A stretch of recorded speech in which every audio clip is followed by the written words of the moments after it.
मित्रांनो, लग्नानंतर होईलच प्रेम या मालिकेच्या 3 फेब्रुवारीच्या भागामध्ये आपण पाहणार आहोत की जीवा हा पूर्ण मनातून तुटून गेलेला असतो. नंदिनी ही म्हणते की मला काहीच आठवत नाही आहे, काल काय झालं होतं. परंतु जीवाला या गोष्टीचं वाईट वाटत असतं की नंदिनी ही इतके दिवस जीवाने जे कष्ट केलं तिला मनवण्यासाठी ते सर्व ती विसरून गेलेली आहे. त्यामुळे जीवा म्हणतो की नंदिनी, तू एक सिद्ध केलं आहेस की या शहाण्याच्या जगामध्ये वेडं प्रेम करणाऱ्याला काहीच किंमत नाही आहे. त्यामुळे मी आता इथून निघून जातो. आता इथं माझं काहीच नाही राहिलं. असं म्हणून जीवा त्याचं सगळं सामान कलेक्ट करून तिथून निघून जातो. नंदिनी ही खूप रडत असते, परंतु तिचा जो गैरसमज झाला असतो की तिला दारू ही जीवानीच पाजली आहे, त्यामुळे ती सुद्धा त्याला थांबवत नाही. गुड्डू मात्र खूप प्रयत्न करत असतो की जीवाला थांबवण्याचा, परंतु जीवा आता थांबून तरी काय करणार होता, कारण त्याचं पूर्ण मन हे तुटलेलं होतं. जीवा सर्व सामान गोळा करून ऑटोमध्ये टाकत असतो आणि त्याला जाताना खूप वाईट वाटत असतं, परंतु तो काय करू शकणार होता. जीवा ऑटोमधील नंदिनीचे आणि जीवाचे फोटो हे काढून ठेवत असतो आणि ऑटोला जी लाइटिंग लावलेली असते ती सुद्धा जीवा काढतो. नंदिनीला आठवतं की जीवा कसा आला होता या ऑटोमध्ये 21 दिवसापूर्वी. त्याने काय काय केलं होतं आपल्याला मनवण्यासाठी, हे सगळं काही नंदिनीला आठवतं. जीवाने संपूर्ण फोटो आणि फ्रेम ही त्या ऑटोमधून काढून गोटूच्या हातात दिली आणि ऑटोमध्ये जाऊन बसला. परंतु जीवाला जे समोर दिसलं ते होतं की नंदिनीने काल हार्टमध्ये जीवाचं नंदिनीचं नाव लिहिलेलं होतं.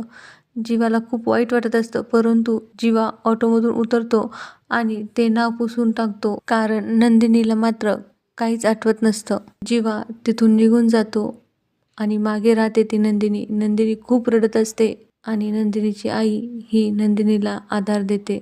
इकडे देशमुखांच्या घरी मस्त अशी डायनिंग टेबलवर रंगत चढलेली असते. विक्रांत यांना पोह्यावर खोबरं घालायला हवं असतं आणि सगळा तिथे गोंधळच चालू असतो.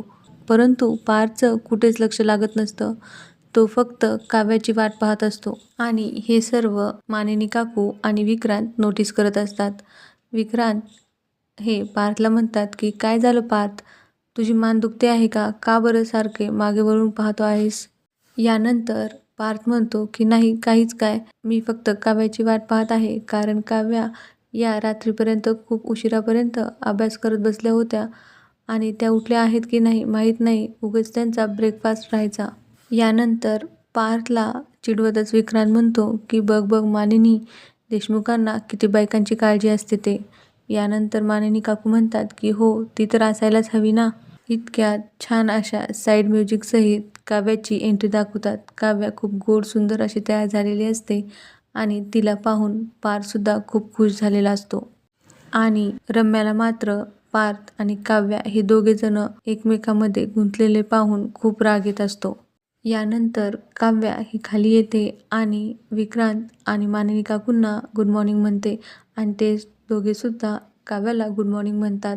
यानंतर विक्रांत हे रम्याला म्हणतात की अगं रम्या, तू तुझ्या दररोजच्या जाग्यावर का बरं बसली नाहीस? तरीच म्हणलं की वसुंधराला आज का बेचैन होत आहे, जा बरं तू तुझ्या जागेवर जाऊन बस. खरं तर काव्याच्या जागेवरून रम्याला उठवण्यासाठी विक्रांतचा हा छोटासा प्लॅन होता आणि वसुंधरासुद्धा रम्याला म्हणते की ये बाळा, माझ्या बाजूला येऊन बस.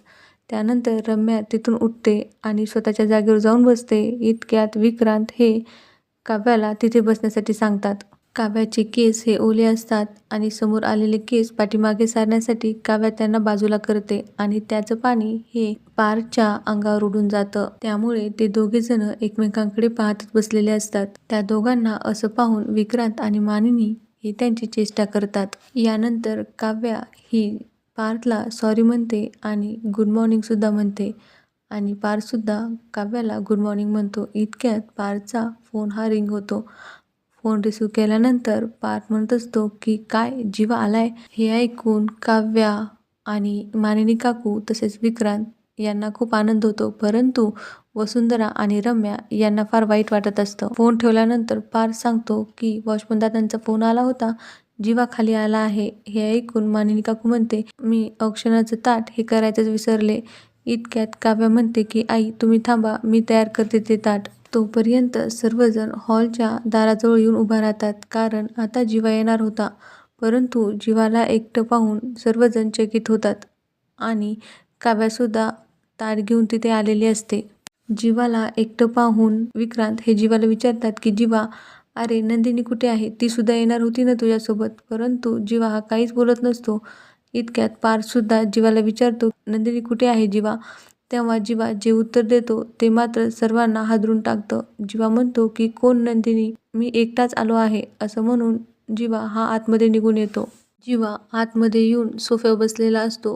तो असा आला आहे हे पाहून सर्वजण त्याच्याकडे येतात आणि पार्थ हा जीवाला विचारतो की जीवा आता काय बोललास तू? यावर जीवा म्हणतो की जाऊ दे रे, तूही तिच्यासारखा आहेस माहीत आहे मला. हे ऐकून मात्र वसुंधरा आणि रम्या यांना फार आनंद होत असतो. यानंतर विक्रांत हे जीवाजवळ बसतात आणि जीवाला म्हणतात, शांत हो बाळा, काय झालं? का बरं एवढी चिडचिड करत आहेस? पार्थ पुढे म्हणतो की जीवा, इतके दिवस तू नंदिनीला कन्व्हिन्स करण्यासाठीच गेला होतास ना? सांग ना काय झालंय? यानंतर जीवा म्हणतो की हो गेलो होतो ना, काळीच कापून हातावर ठेवून गेलो होतो. गुडघे टेकवले, नाक रगडलं, सर्व काही केलं. कपडे उतरवतात ना तसा इगो उतरवून तिच्या पायाशी ठेवला. पण तुमच्या मनातल्या रागाला एवढी धार आहे की समोरच्याची हार ही झालीच पाहिजे ना. तुम्ही समोरच्यावर नकळत किती वार करताय हे तुमच्या सुद्धा लक्षात येत नाही. जीवा पुढे म्हणतो की पण आम्ही तुमच्यासाठी घेतलेले एफर्ट्स हे तुमच्यापर्यंत का नाही पोहोचत?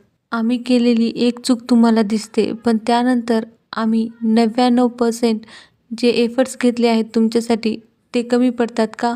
ते का नाही दिसत तुम्हाला? यानंतर मानिनी काकू या जीवाजवळ येतात आणि त्याला शांत करतात, त्याला खाली बसवतात. मानिनी काकू जीवाला शांत करत विचारतात की नक्की काय झालंय, सांगशील का आम्हाला? बरं एक सांग, नंदिनी कशी आहे? जीवा म्हणतो की हो ती मस्त आहे. मग मानिनी काकू म्हणतात, ती मस्त आहे तर मग तू तिला का बरं घेऊन आला नाही सोबत? यावर जीवा म्हणतो की तिचे नियम, तिची डिग्निटी, तिचे तत्व हे सगळे आहेत तिच्या सोबतीला आणि तिला आता माझी गरज नाही. 21 दिवस होतो ना मी तिथं, त्याने हेच सिद्ध झालं आहे की आम्ही तुमच्या प्रेमामध्ये असतो, काळजीत असतो, सगळ्यामध्ये असतो, परंतु तुमच्या होकारामध्ये नसतो आम्ही. आमच्या आठवणीमध्ये तुमचं प्रेम टाचा घासून मरेल, पण 4 पावलं पुढे येणार नाही तुमचं प्रेम. आणि हे असलं प्रेम ना तुमचं तुम्हाला लखलाभ. असं म्हणून जीवा तिथून उठतो आणि आपल्या रूममध्ये जाण्यासाठी निघतो. परंतु सर्वजण फार चिंतित असतात की असं काय झालं आहे की जीवा हा इतका बदलला आहे. जीवा हा त्याच्या रूमजवळ येतो. त्याला आठवतं की तो म्हटला होता की आता मी या रूममध्ये येईल ते नंदिनीसोबतच येईल. तो जेव्हा रूममध्ये एंट्री करतो तेव्हा त्याला नंदिनीच्या आठवणी आणि नंदिनीच्या काही गोष्टी पाहून खूप वाईट वाटत असतं. त्याला नंदिनीचा रागही आलेला असतो. इकडे नंदिनीला सुद्धा जीवाची खूप आठवण येत असते. त्यामुळे ती बाल्कनीमध्ये येऊन पाहते. तिला आठवतं की जीवाने इथेच तिच्यासाठी कपड्यांनी सॉरी असं लिहिलेलं होतं. ती जीवाला खूप मिस करत असते. तेव्हा तिला आठवतं की तिच्या हातावर जीवा नंदिनी असे तिने लिहिलेले आहे. इकडे जीवा हा रूममध्ये पाहत असतो. त्याला ड्रेसिंग टेबलच्या मिररवर स्माइली फेस दिसतो, जो नंदिनीने काढलेला असतो. ते दोघेजण एकमेकांना खूप मिस करत असतात आणि तेव्हा वॉचमध्ये 11:11 झालेले असतात. इकडे पार्थ हा काव्याला म्हणत असतो की नंदिनीने गैरसमज करून घ्यायला नको होता. परंतु काव्या म्हणते की फक्त नंदिनीताईनेच गैरसमज करून घेतला आहे का? यानंतर पार्थ म्हणतो की आपण नंदिनीला फोन करूयात. त्यावर काव्या म्हणते ठीक आहे करा मग. तेव्हा पार्थ म्हणतो की आपण दोघेजण मिळून नंदिनीला कॉल करूयात, म्हणजे त्या नक्कीच कन्व्हिन्स होतील. यावर काव्या म्हणते का? आपण दोघेजण एकत्र आल्यानंतर मॅजिक होते यावर तुमचा विश्वास बसला आहे का? यानंतर पार्थ हा काव्याला म्हणतो की चला पटकन आपण नंदिनीला फोन करूयात. पार्थ पुढे जातो आणि रूममध्ये एंट्री करतो. परंतु काव्या ही दाराजवळच उभा राहते. तिला आठवतं की ती म्हटली होती की मी तुमच्या रूममध्ये येणार नाही, मी गेस्ट रूममध्येच राहील. जीवा हा त्याच्या रूममध्ये बसलेला असतो. त्याला आठवत असतं की नंदिनीचे वडील हे म्हटलेले असतात की तुझे 21 दिवसाचं व्रत हे पूर्ण करण्यासाठी तू नंदिनीला दारू पाजलीस ना. त्यानंतर जीवाला खूप राग येतो आणि जीवा तिथे ठेवलेला टेबल हा ड्रेसिंग टेबल समोर ढकलतो. तेव्हा एक चाक खाली पडतं. जीवाने याआधीसुद्धा ते चाक पाहिलं होतं. तेव्हा तो म्हटला होता की बहुतेक मांजरीमुळं हे चाक खाली आले असेल. इतक्यात जीवाचा फोन हा रिंग होतो. त्यामुळे तो ते चाक बेडच्या ड्रॉवरमध्ये ठेवून देतो. हा गोटूचा आलेला असतो. गोटू म्हणत असतो की काय जीवा भैया, तुम्ही तर आम्हाला विसरूनच गेलात. साधं बायसुद्धा तुम्ही आम्हाला केलं नाही. तेव्हा जीवा म्हणतो की सॉरी, मी तुला बायसुद्धा नाही करू शकलो, कारण मी निघताना वेगळ्या झोनमध्ये होतो. परंतु गुड्डू म्हणत असतो, नाही जीवा भैया, त्यासाठी मी तुमच्यावर रागवलेलं नाही आहे, पण तुम्ही नंदिनी भाऊजीला इथेच सोडून गेला आहात, त्यामुळे जीव तुटत आहे आमचा. गुड्डू म्हणत असतो की जीवा भैया, तुम्ही परत या. यावेळेस तुम्ही आलात ना तर मी तुमच्यासाठी टेंट बांधेल. यावर जीवा म्हणतो की गुड्डू, तू टेंट काय महाल जरी बांधलास ना तर आता मी तिथे परत येणार नाही, कारण तिथे राहणाऱ्या मुलीला माझ्यावर विश्वासच नाही आहे. कारण तीच मुलगी म्हणते की नात्यामध्ये प्रेम कमी असलं तरी चालेल, परंतु विश्वास हा 100% पाहिजे. इकडे पार्थने नंदिनीला कॉल केला असतो आणि पार्थ विचारत असतो की नंदिनी, खरंच तुम्हाला असं वाटतं का की जीवाने तुम्हाला तुमच्या मनातलं जाणून घेण्यासाठी दारू पाजली आणि तुमचा खरंच जीवावर विश्वास नाही आहे का? तेव्हा नंदिनी म्हणते की जीवा आला आहे का घरी नीट व्यवस्थित? इतक्यात काव्या चिडते आणि म्हणते, तुला काय करायचं आहे ग ताई? तो आला काय आणि नाही आला काय? यावर नंदिनी काव्याला म्हणते की काव्या, तू काहीतरी काय बोलत आहेस, तू काहीच बोलू नकोस. यावर काव्या म्हणते की ताई, मी काहीच बोलत नाही, परंतु मला एक कळालेलं आहे.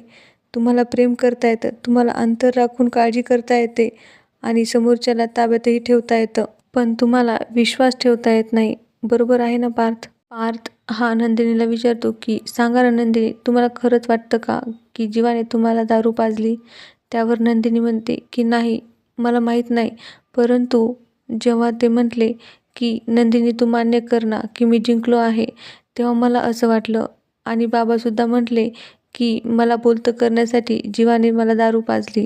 जीवा गुड्डूला म्हणत असतो की गुड्डू, दारू पेलेल्या माणसाची थोड्या वेळाने का होईना ही उतरते, परंतु अविश्वासाची धुंदी चढलेला माणूस हा त्याच धुंदीत असतो बराच वेळ.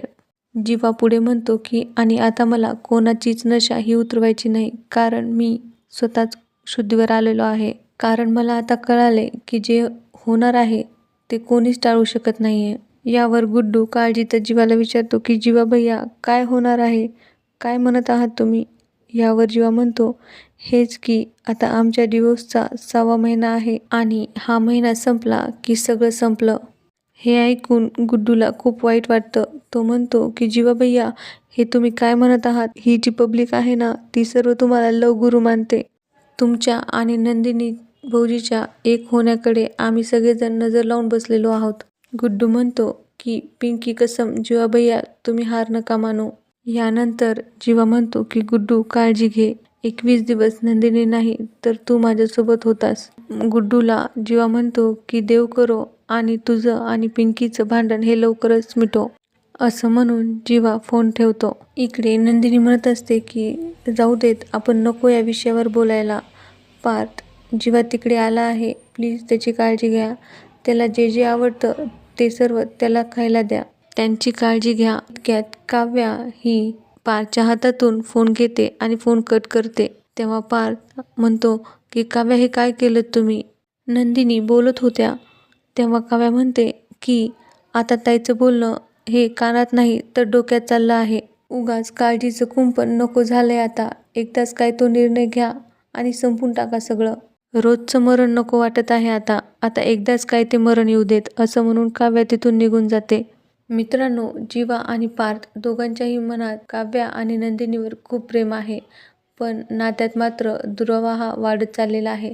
गैरसमज, राग आणि तुटलेला विश्वास या सगळ्यांमध्ये प्रेम हरवणार का? काव्याचं प्रेम खरं आहे, पण तिच्या आयुष्यातही आता नवीन वादळ येणार आहे. एका बाजूला जीवा नंदिनी आणि दुसऱ्या बाजूला काव्या पार्थ. या चौघांचं आयुष्य आता कोणत्या वळणावर जाणार आहे? प्रेम जिंकेल की सर्व काही संपेल कायमचं? मित्रांनो, या मालिकेच्या 4 फेब्रुवारीच्या भागामध्ये आपण पाहणार आहोत की काव्या ही जीवाला समजावण्यासाठी त्याच्या रूममध्ये जाते. ती जीवाला समजावत असते आणि हे सगळं पार्थ पाहत असतो. काव्या ही जीवाला म्हणत असते, शांत हो रे जीवा, जे आपलं आहे ते आपल्याला मिळणारच. काव्या पुढे म्हणते की विश्वास ठेव जीवा, कारण विश्वास ठेवायला आपल्या पार्टनरनीच आपल्याला शिकवलेलं आहे. इकडे पार्थ आणि नंदिनी बोलत असतात. पार्थ म्हणत असतो की ते दोघेजण प्रेमात पडले आहेत. आता ऐन फेब्रुवारीमध्ये आपल्या प्रेमाची दिवाळी ही लखलखत आहे. पार्थ म्हणतो की आपण सुद्धा या मनाच्या अंधारातून बाहेर येऊयात. आपण सुद्धा नवीन सुरुवात करूयात. त्या दोघांना माफ करूयात आणि आपल्या आयुष्याची नवीन सुरुवात करूयात. मित्रांनो, आता आपल्याला या मालिकेमध्ये नवीन ट्विस्ट पाहायला मिळणार आहे. या चौघांची जोडी नेमकं काय वळण घेणार आहे ते आपल्याला पुढील भागामध्ये पाहायला मिळणार आहे. अशाच अपडेटसाठी चॅनलला सबस्क्राईब करा. बेल आयकनला क्लिक करून ऑलला सुद्धा क्लिक करा, जेणेकरून आलेले नवीन व्हिडिओ तुमच्यापर्यंत नक्की पोहोचतील.